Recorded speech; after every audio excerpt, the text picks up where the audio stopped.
Paul Skenes. We have to, this is the Pirates podcast. We talk about Paul Skenes. That is going to happen. We've seen some incredible things this year. It's funny because at the beginning of the season, we were talking about, things aren't quite what we saw last year. Neither of us thought that the league was figuring him out. We both thought that there was something a little bit off with what was going on in his delivery or his pitch shaping. Well, he figured it out. And he has been just amazing this year. I'm just going to list off these stats, okay? And our producer Nick Belsky found these, but I it's so funny because I didn't see that he had already done this research. So I go through just to look at the rankings of where Skenes is in the National League, and it's hilarious, dude. It's hilarious. He's first in ERA. You loved it. He's first in WHIP. I loved it. First in ERA, first in WHIP, first in opponent batting average, first in innings pitched. Sorry, I actually think he's second in innings pitched. I will say that. There's one guy ahead of him. I think Logan Webb might. No, Schwellenbach is ahead of him at 103. He's got 102. He's 10th in strikeouts. I don't really care about that because he's also lowest in opponent OPS. And he's just been unbelievable. He's unbelievable. He's actually lowest in home runs per 9 too. That one I found on my own. But he's first in like every category where it comes to making sure that guys don't get on base or score runs. There's nothing that you can say if he's got the lowest ERA and he's right there at the top most innings and he's got the lowest everything else, that he's not clearly the NL All-Star starter. And he already is, in my mind. And then the other part of that is what I talked about earlier. He's also probably the third most famous current Major League Baseball player behind Ohtani and Judge. There's, you could argue maybe Soto, Francisco Lindor. There's some other guys, but I really think that he has put himself above them in terms of absolute star power as well. Michael, that's your NL starting pitcher for 2025. Correct? There's no argument there? None. Zero. Zero. Okay. All right, so let's compare him because he has not won more games than he has lost. No pitcher has ever won the Cy Young with losing more games than they win during a season, other than one reliever, Eric Gagne. He did it in 2003. But Jacob deGrom, closest starter to ever do it at 10-9. That was in 2018. Do wins matter? We've had this conversation a million times. Just do wins matter?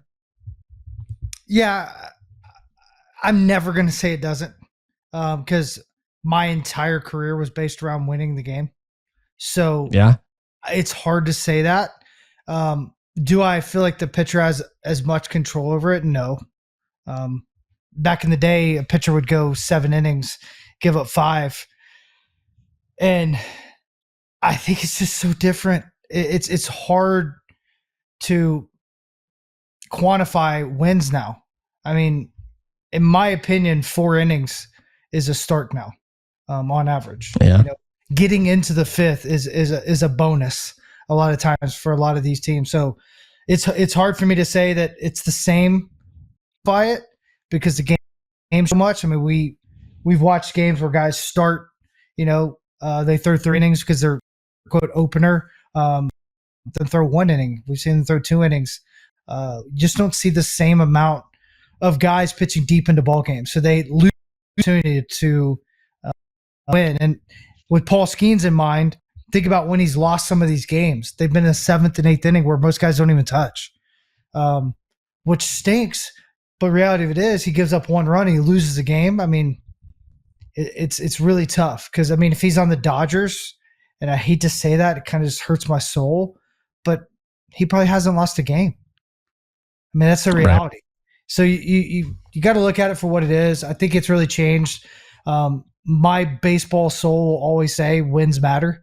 I don't think when we look up at the end of the year, you named all those stats and you're going to say, Paul Skenes doesn't deserve Cy Young. He only won 7 games. It's going to be like, Paul Skenes just had some unfortunate luck this year. He's your Cy Young winner, and he'll set another standard that's never been set, and that's that I'm really, really good. I can't control the things around me. Yeah, I mean, I think you're right. I like the value of wins in, if you have a team that is pushing towards the playoffs, usually your starting pitchers are going to have more wins. Obviously, you're winning more games than you're losing, but then the other part of that is that your starting pitchers are probably doing pretty well. if you're winning a lot of games, usually your starting pitching is a decent part of that, unless you're just super offense, which, happens sometimes too. But with a guy like Paul Skenes in the situation he's in right now with the Pirates offense, unfortunately, like you said, just the facts are that the Pirates have scored the least runs in Major League Baseball this year. That you can't get around that. It's a huge bummer, not what we were expecting at all, but it's the truth. You got Mitch Keller, who's 1-10 with a 4 ERA, and you got Paul Skenes, who is 4-6 with a 1.88 ERA right now. That's the reality of the situation. And you look at those numbers. I mean, if you're a betting man, Paul Skenes is by far the favorite. It's not even close. And it was that way at the beginning of the season, before the season even started, and it has continued because everybody who was doing really well, Yamamoto is a big one for me. For the first month and a half, Yamamoto was by far the best pitcher in baseball, and nobody can sustain that for a whole season. Paul Skenes is just continuing to get better and better. I am just astounded every time I watch him pitch by the things that he's able to do, and on a day-to-day basis, every single time he goes out. I don't know if we're ever going to see, I'm sure we will at some point, see an actual blow-up start. But even if it happens his next start, he has been so good every single start, even the ones he's been bad. He has been so good. It's totally different. And it's easy to forget when he gives up 3 runs in 7 innings that that's a bad start for him. That's a genuinely bad start. He's still never given up more than 6 hits in a game. We're not going to see another 300 game winner for a long time. And the reason being is because the game's completely changed, right? It's very difficult to get there. Unless the way wins are computed changes, it's going to be very, then it very doesn't hard count for for anybody me to get there. Then it doesn't count. That's fair. That's an asterisk for me. So yeah.